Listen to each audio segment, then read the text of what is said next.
ഇന്ന് ബ്രേക്ക്ഫാസ്റ്റിന് വേണ്ടി എന്ത് കറി ഉണ്ടാക്കുന്നത് ഞാൻ ആലോചിച്ച് പെടും. തക്കാളി കറി ഓർമ്മ വന്നു. തക്കാളി ഇടിയപ്പം കോമ്പിനേഷൻ ആണെന്ന് അറിയത്തില്ല. പക്ഷേ ഇത് ഉണ്ടാക്കാൻ ഇത്ര എളുപ്പമാണ് എനിക്ക് ഇന്നാണ് മനസ്സിലായത് ഗൈസ്. നമുക്ക് നോക്കിയാലോ.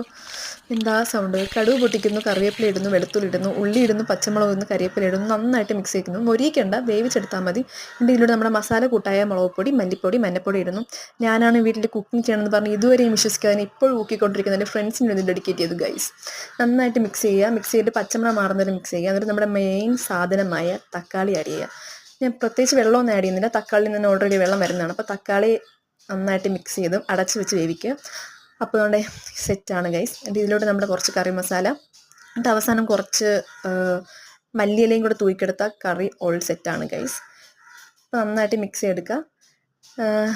സെറ്റായി. ഇടിയപ്പം, തക്കാളിക്കറി, കട്ടൻ കാപ്പി, പുറത്ത് നല്ല മഴ. ആഹാ അന്തസ്. നല്ല സെറ്റ് കോമ്പിനേഷനാണ് കേട്ടോ. എനിക്ക് ഇഷ്ടപ്പെട്ടു. അപ്പോൾ ട്രൈ ചെയ്ത് നോക്കുക. ബൈ.